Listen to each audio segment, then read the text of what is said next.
Existe un patrón que ha derrumbado cada gran imperio de la historia. No fue la guerra, no fue la invasión, ni siquiera la revolución. Fue el colapso económico, específicamente el colapso de su moneda, y cada vez ocurrió siguiendo los mismos pasos. Sin excepción, Roma, que dominó el mundo durante siglos, cayó cuando su moneda perdió valor. España, que acumuló más metales preciosos que cualquier otra nación, terminó en bancarrota. Gran Bretaña, que controló el comercio global por generaciones, vio su imperio desintegrarse tras perder el control de su divisa. En 4 ocasiones, un imperio dominante ha atravesado este mismo proceso. Gasto militar desmedido, deuda insostenible, devaluación de su moneda, inflación, pérdida de confianza y colapso. Cada vez, los líderes pensaron que su caso era diferente, que las reglas no les aplicaban. Cada vez se equivocaron.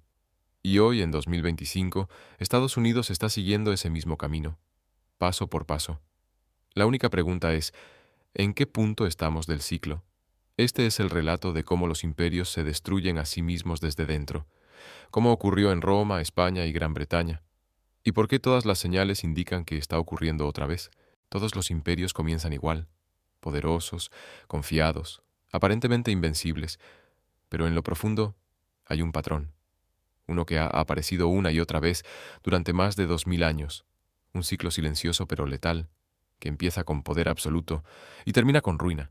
Y ese patrón no es ideológico ni militar, es financiero.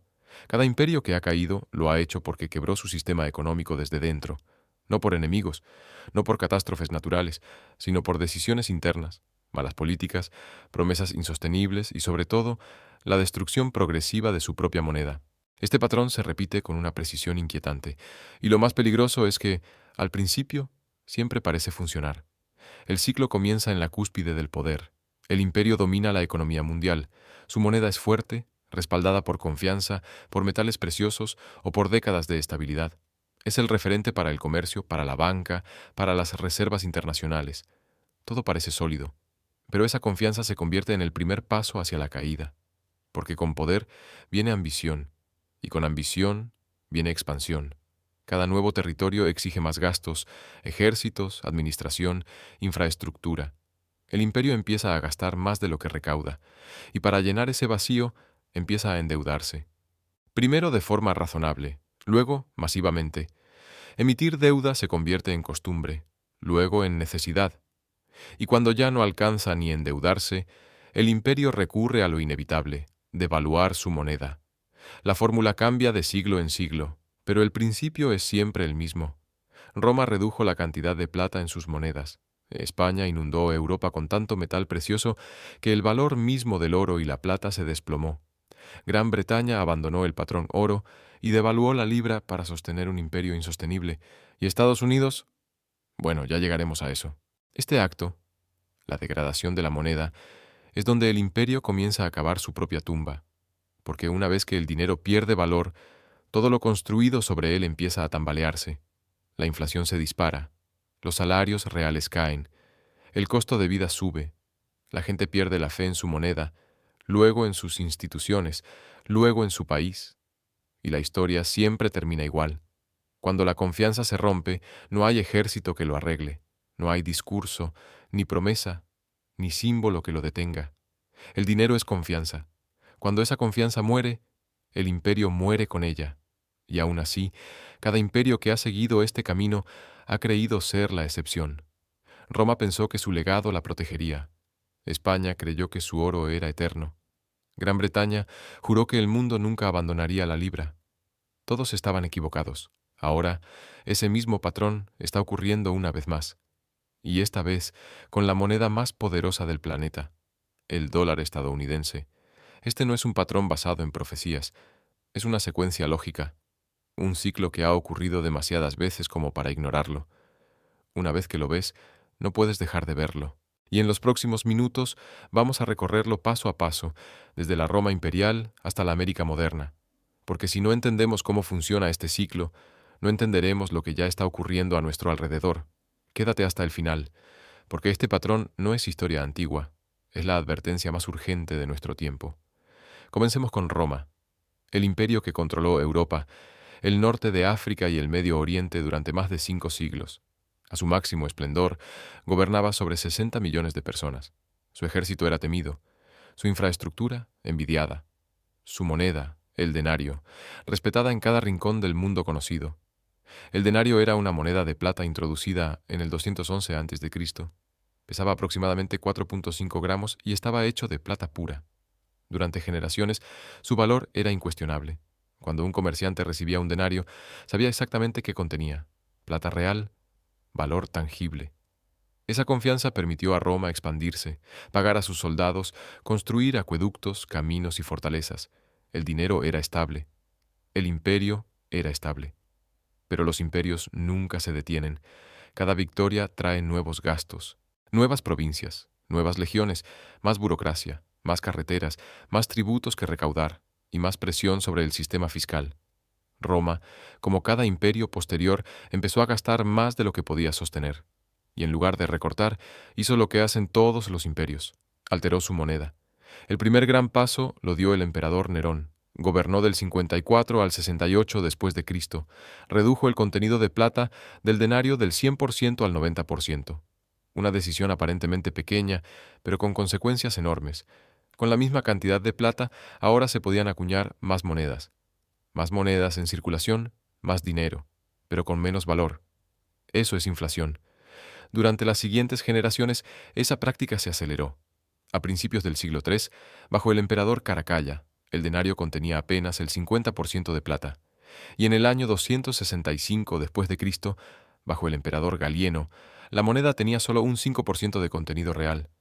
El resto era metal barato, una aleación hueca con una capa superficial de plata. Visualiza esto. Un soldado romano del siglo I cobraba su sueldo en monedas sólidas de plata. Un soldado del siglo III recibía el mismo número de monedas, pero con apenas una fracción de su valor real. La apariencia era la misma. El rostro del emperador seguía allí, pero el poder adquisitivo había colapsado. El pueblo lo notó. Los precios se dispararon. Lo que costaba un denario en el año 200 costaba 50 en el 300. Los agricultores dejaron de aceptar monedas. Querían trueque, oro, bienes. Los soldados exigían pago en especie. Los recaudadores no podían recaudar impuestos. El sistema entero se paralizó. Y lo más importante, esto no fue culpa de invasiones externas. No fue culpa de plagas o de terremotos. Fue un colapso autoinfligido. El imperio destruyó su propia moneda. Y cuando la moneda murió, el imperio la siguió. En el año 476 después de Cristo, el Imperio Romano de Occidente colapsó oficialmente. No porque los bárbaros fueran invencibles, sino porque Roma ya no podía pagar su ejército, ni mantener su infraestructura, ni sostener su administración. Todo el sistema había sido construido sobre una base monetaria sólida. Cuando esa base se convirtió en polvo, todo se vino abajo. Roma fue la primera prueba del patrón, pero no la última. Avancemos 1200 años. España, siglo XVI. Acaba de comenzar su edad de oro. Conquista el Nuevo Mundo, colonias en América, rutas comerciales en Asia. Y luego, el hallazgo que lo cambia todo. La montaña de plata más grande de la historia. El Cerro Rico, en lo que hoy es Bolivia.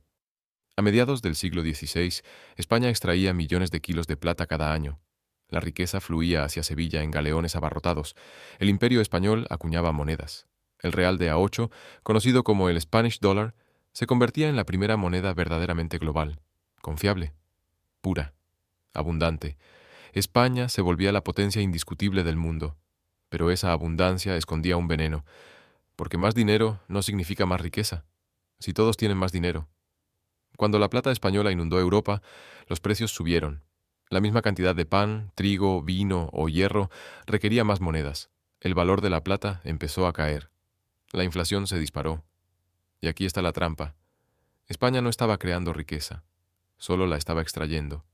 No invertía en industria, no desarrollaba tecnología, no producía bienes, simplemente acumulaba metales y los gastaba en guerras, en palacios, en lujos y lo peor, en importar productos de otros países. Francia, Inglaterra y los Países Bajos crecían mientras España simplemente gastaba.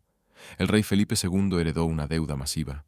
Y entre 1557 y 1596, España declaró la bancarrota 4 veces, 4 defaults en 40 años.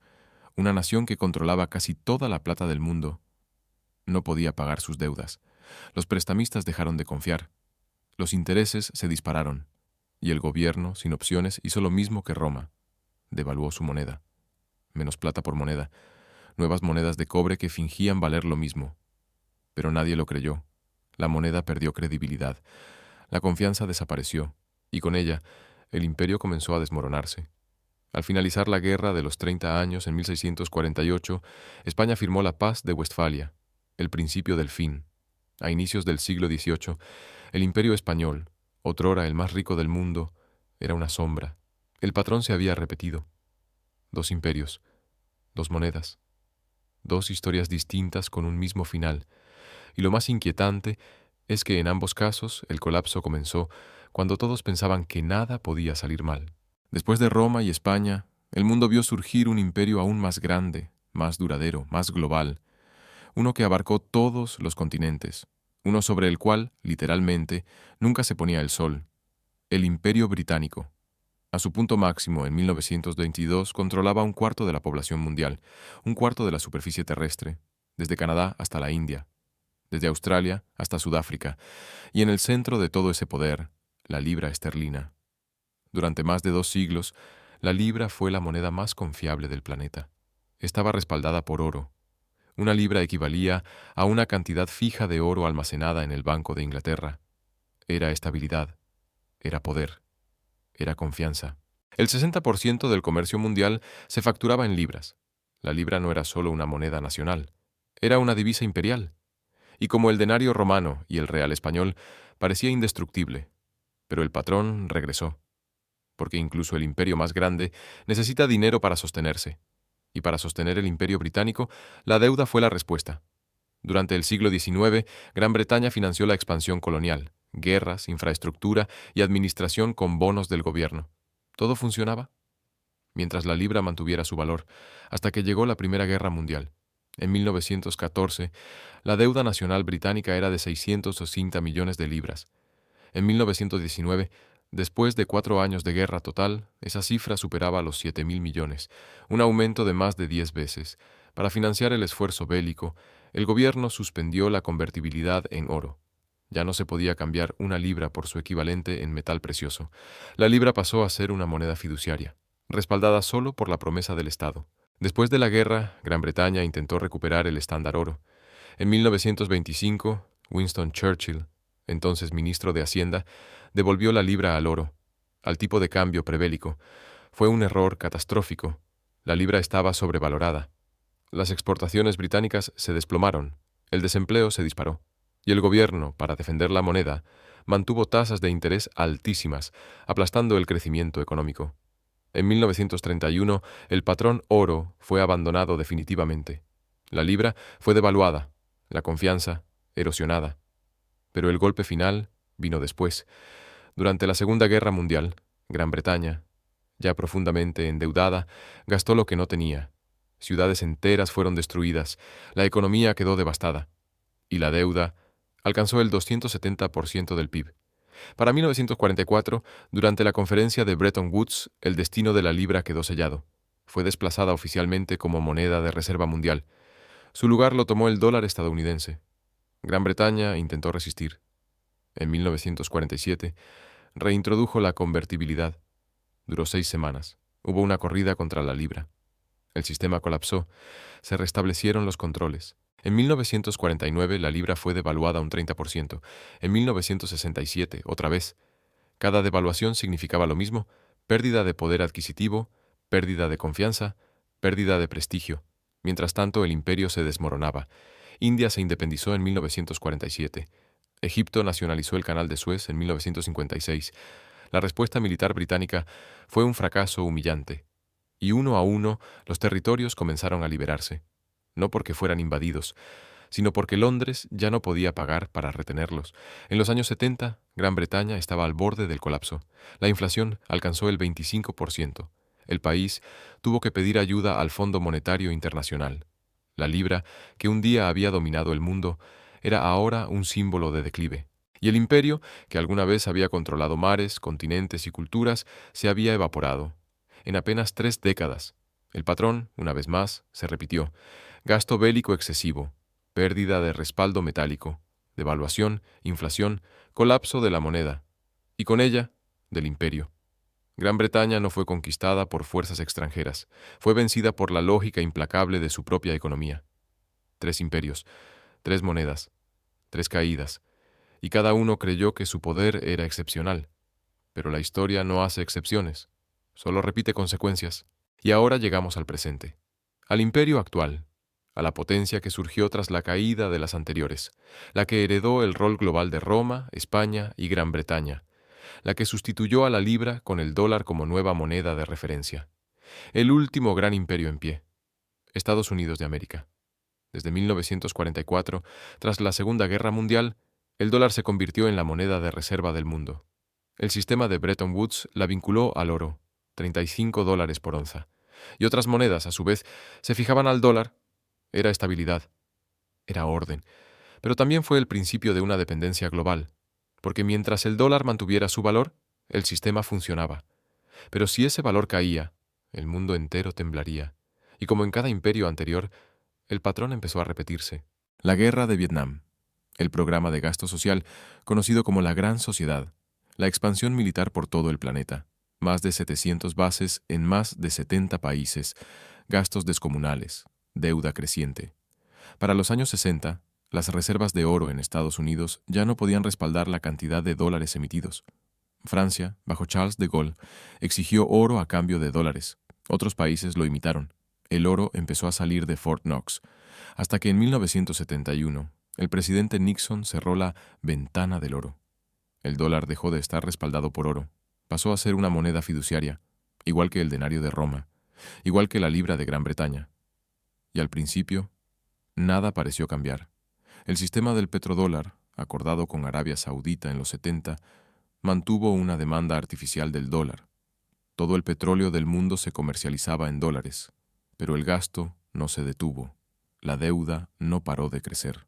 En 1980 la deuda nacional estadounidense era de 900.000 millones de dólares. En el año 2000 era de 5,6 billones. En 2020 alcanzó los 27 billones. Hoy, en 2025, supera los 36 billones. Un aumento de 40 veces en 45 años, y sigue acelerándose. Y no solo es deuda, es creación de dinero.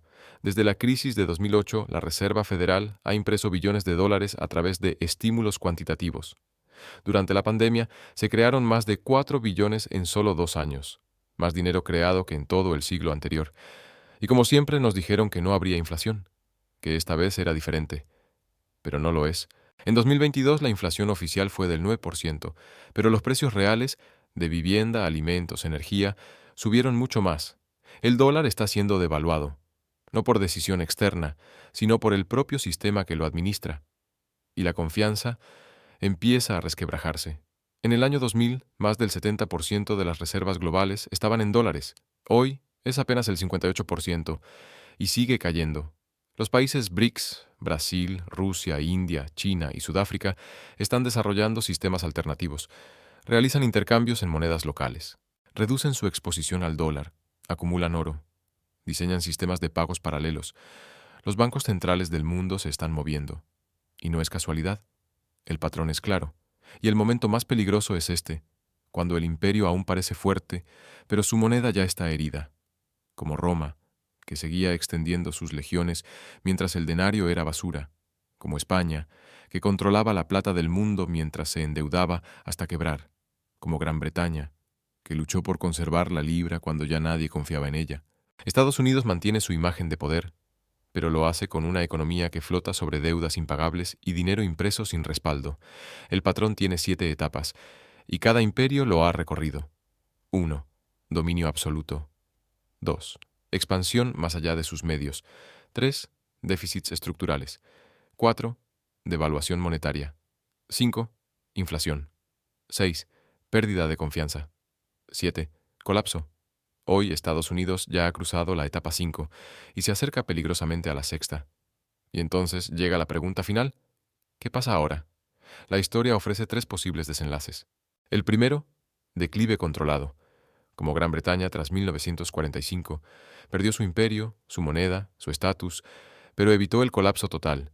Se convirtió en una potencia secundaria, doloroso, pero manejable.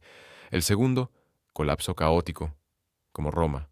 Cuando el dinero ya no sirve, el Estado se desintegra, la estructura se fragmenta, surgen nuevas potencias, las instituciones caen, y con ellas, la seguridad, la economía, el orden. El tercero, reseteo y reestructuración. Una nueva moneda, un nuevo sistema, quizás respaldado por oro o por tecnología, quizás con una cesta de divisas. Doloroso, sí, pero más rápido y sobrevivible. Pero aquí está el gran problema. A diferencia de los imperios anteriores, el dólar no es solo una moneda nacional, es el pilar del sistema financiero global. Si el dólar colapsa, no caerá solo una economía, caerá el andamiaje entero. Acuerdos comerciales, reservas bancarias, mercados internacionales.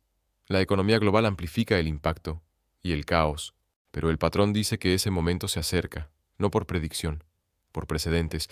4 imperios, 4 monedas, 4 ciclos idénticos.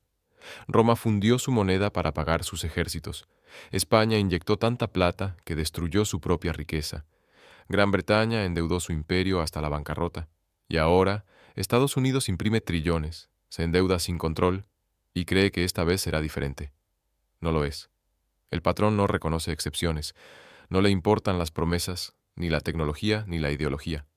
Es economía. Y la economía, como la gravedad, no negocia. No se puede crear riqueza imprimiendo papel. No se puede sostener un imperio con déficit permanentes. No se puede mantener la confianza si la moneda en la que todos confían pierde valor.